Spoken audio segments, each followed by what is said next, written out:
آخری واقعہ ہے، نبی علیہ الصلوۃ والسلام جب دعوت دے رہے تھے اسی دوران قبیلہ دوس کے ایک بڑے سردار جن کا نام تھا طفیل بن عمرو دوسی، وہ قریش کے بڑے اچھے دوست تھے اور قریش کے حلیف بھی تھے۔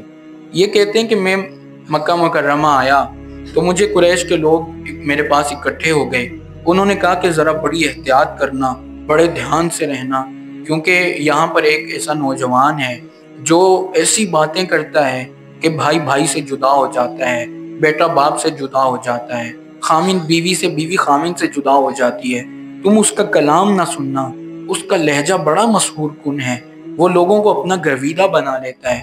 تو میں نے اپنے کانوں میں روئی ٹھونس لی، اور اکثر مورخین نے لکھا ہے کہ کپڑا ٹھونس لیا کہ کہیں میرے کان میں ان کی کوئی بات نہ پڑ جائے۔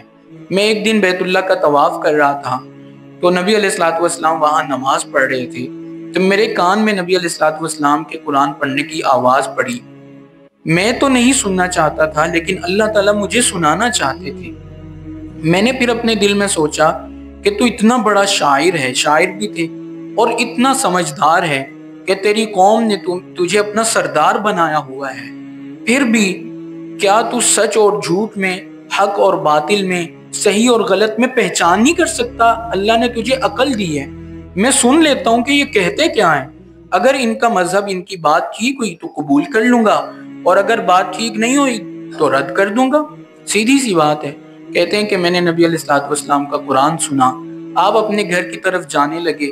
بعض نے لکھا ہے کہ گھر جا کر انہوں نے ملاقات کی، تو انہوں نے نبی علیہ الصلوۃ والسلام سے عرض کیا کہ آپ کی قوم کے لوگوں نے مجھے اس طرح کہا تھا، میں نے بڑی کوشش کی کہ آپ کی بات نہ سنوں، لیکن اللہ تعالیٰ مجھے سنانا چاہتے تھے، آپ مجھے بتائیں کہ آپ کہتے کیا ہیں۔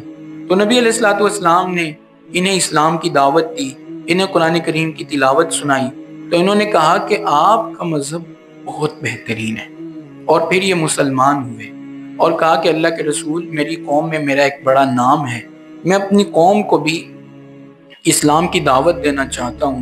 نبی علیہ الصلوۃ والسلام سے عرض کیا کہ اللہ کے رسول، آپ میرے لیے دعا فرما دیں اور میرے لیے کوئی نشانی مقرر فرما دیں۔ تو نبی علیہ السلام نے ان کے لیے دعا فرمائی، اللہم اجعل لہ آیہ، اللہ اس کو کوئی نشانی عطا فرما دیں۔ تو کہتے ہیں کہ میں یہ نبی علیہ السلام سے دعا کروا کر نکلا، اپنی بستی کے قریب پہنچا تو رات کا وقت ہو چکا تھا، شدید اندھیرا تھا۔ میری دونوں آنکھوں کے درمیان پیشانی کی جگہ پر ایک روشنی چمکنے لگی۔ میں نے اللہ تعالیٰ سے دعا مانگی، اللہ میری قوم کے لوگ یہ نہ کہیں کہ دین بدلنے کی وجہ سے اس کا چہرہ بگڑ گیا ہے، آپ اس لائٹ کو کسی اور جگہ منتقل فرما دیں۔ تو اللہ تعالیٰ نے وہ لائٹ جو ہے وہ میرے کوڑے میں منتقل فرما دی، جس کی وجہ سے مجھے اس اندھیرے میں راستہ نظر آنے لگا۔ میری قوم کے لوگوں نے وہ دیکھا کوڑا، تو بعض مورخین نے لکھا ہے کہ یہ کوڑا ہر روز شام کو روشن ہو جایا کرتا تھا، تو میری قوم کے لوگ اس کو پکڑتے تھے اور روشنی ان کے ہاتھوں میں بھی محسوس ہونے لگتی تھی۔ تو میں نے سب سے پہلے اپنے والد صاحب کو اسلام کی دعوت دی، اور اس کا واقعہ اس طرح ہوا، میرے والد صاحب مجھ سے ملنے کے لیے آئے۔ میں نے کہا، ابا جی میرا آپ کا کوئی تعلق نہیں رہا۔ ابا جی نے کہا کہ بیٹا ہوا کیا ہے؟ میں نے کہا کہ ابا جی آپ کا مذہب بتوں کی عبادت کرنا، میرا مذہب خدا واحد کی عبادت کرنا۔ تو ابا جی نے کہا کہ میں بھی تمہارے مذہب میں آنا چاہتا ہوں۔ تو ابا جی نے بھی کلمہ پڑھا اور مسلمان ہو گئے۔ پھر میں نے اپنی اہلیہ کو اسلام کی دعوت دی، انہوں نے بھی کلمہ پڑھا، مسلمان ہو گئے۔ پھر میں نے اپنی قوم کو اسلام کی دعوت دی، وہ میرے سے بگڑ گئے کہ تو یہ کیا کہتا ہے۔ تو میں دوبارہ مکہ مکرمہ حاضر ہوا، میں نے نبی علیہ الصلوۃ والسلام سے عرض کیا کہ اللہ کے رسول آپ دعا فرما دیں، میری قوم کے لوگ میری بات کو نہیں سن رہے۔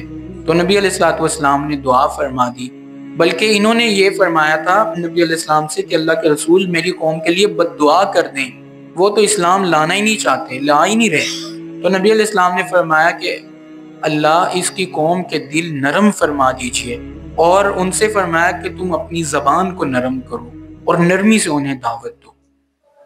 یہ بھی ایک دعوت دینے کا انداز ہمیں ملا کہ جب کسی کو بات سمجھانی ہے، کوئی غلط راستے پر ہے، اس کو سمجھانا ہے تو پیار سے سمجھانا ہے، اچھے طریقے سے سمجھانا ہے، حکمت اور مصلحت کے ساتھ سمجھانا ہے، وگرنہ کون سمجھے گا بات۔